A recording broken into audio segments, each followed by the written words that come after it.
Is New York City heading for a second lockdown? Watch till the end, we've got a lot to discuss.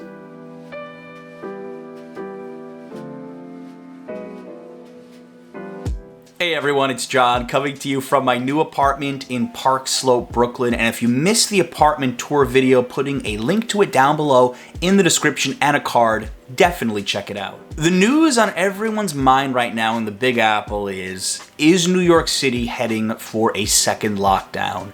Now I'm gonna share some statistics, I'm gonna share my own personal observations, and then even a prediction or two. First, let's start with some stats, and according to AM New York City had 876 positive cases of COVID-19 on November 11th, a positivity rate of 2.6%. That number is skewing up, although if you look at this chart, it is nowhere near the level it was at during the peak of COVID-19 during the first wave back in April. We don't have a lockdown yet, but restrictions are already beginning. I got the following text message just a few days ago from the state of New York, and it said, starting Friday, November 13th at 10 p.m., indoor and outdoor gatherings are limited to 10 people. All bars, restaurants, and gyms must close at 10 o'clock.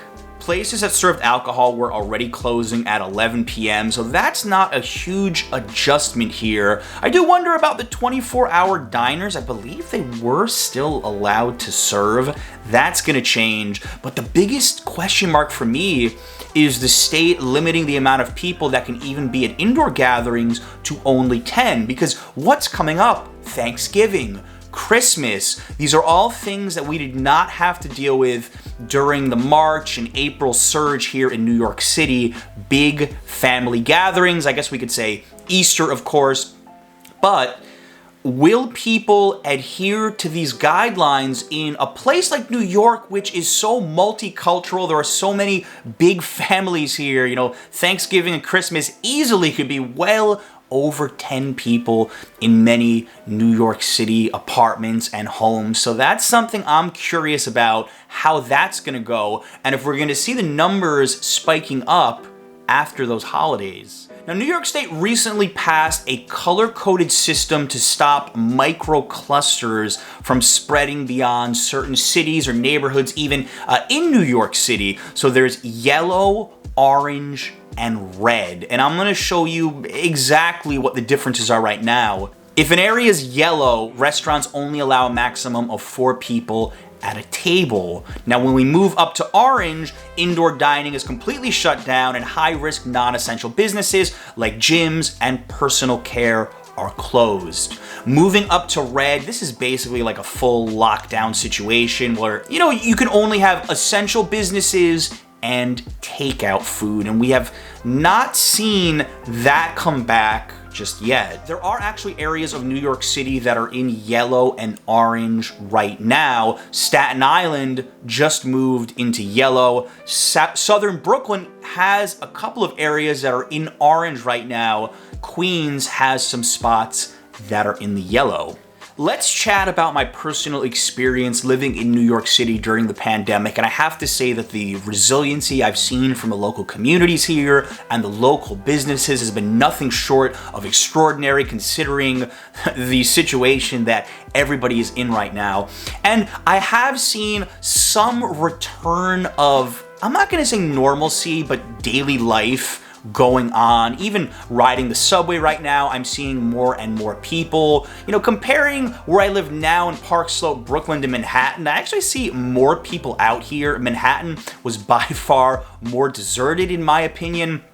And the biggest thing is real estate and rentals right now, because since they started keeping track of this statistic, rental vacancies have never been so high. And with every month that passes, you have to keep in mind that more and more people are breaking one-year leases. When this thing started in March, I mean, how many months are left until the one-year anniversary of COVID? About 3 to 4 months to go. So those vacancy rates are going to continue to go up. Now, if it was me, I don't know if I would be moving to New York City right now unless I had a job or a big reason that was pulling me here. That being said, if you did decide to move here, you would get one heck of a deal. I mean, I was seeing apartments in Greenwich Village that were renting at $3,000 a month last year, going for $1,800 a month. The rental collapse is real, especially in Lower Manhattan.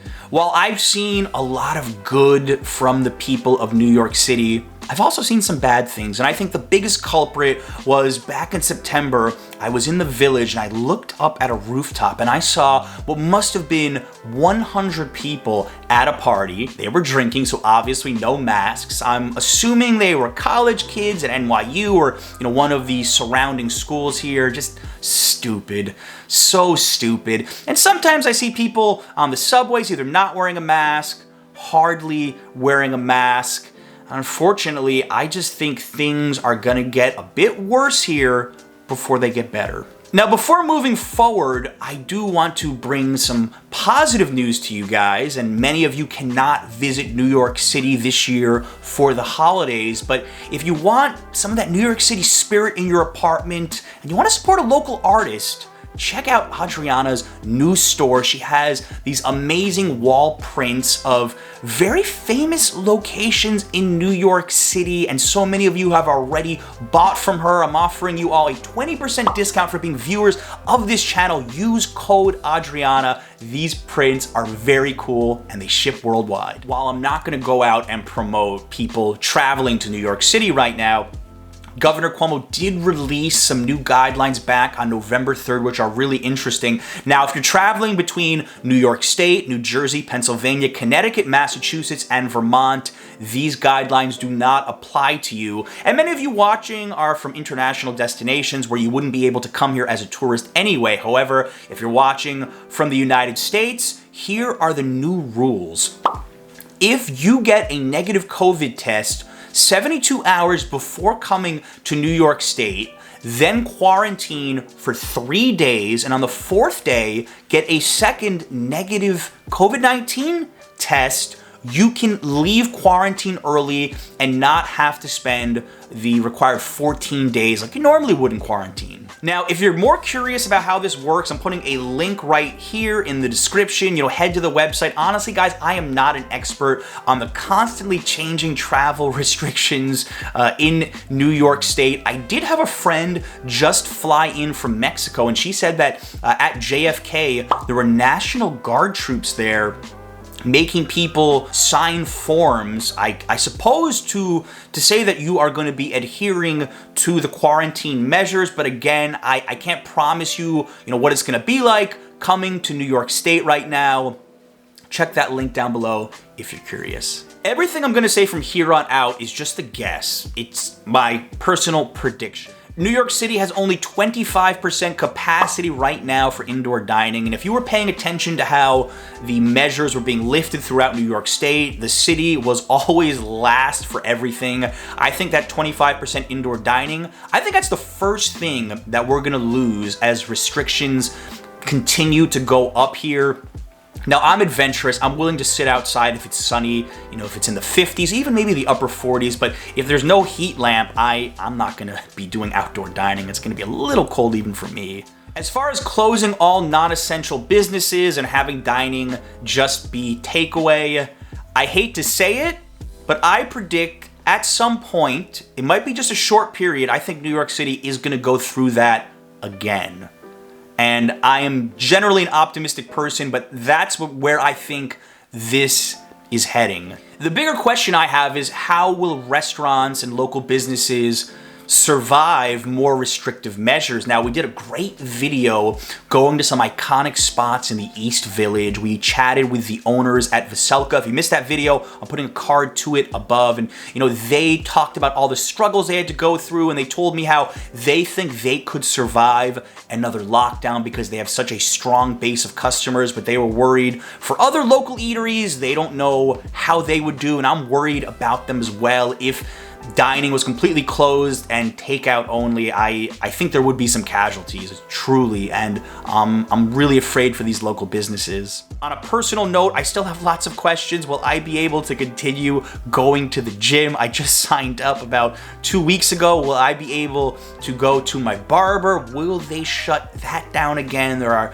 so many questions. I think everybody here is anxious to see where things are headed, but I hope I'm wrong, but unfortunately, I do see more restrictions coming soon, unless the numbers suddenly drop, which I just don't see it happening without a vaccine. Although I will say that when tourism returns, I have said this from the very beginning, that people are gonna flock to New York City again, and this city will certainly be open to that, and a lot of local businesses, I'm sure, will be happy to have tourists coming back when it is safe. Guys, now it's your turn. I want you to tell me down below in the comments where you're watching from and what restrictions are like in your city, in your country. I learned so much doing these update style videos, seeing the comments and seeing what life was like around the world, and I'm sure others want to know as well. So update us down below in the comments, guys. I'm gonna do my best to continue making content no matter what the circumstances are. I really do appreciate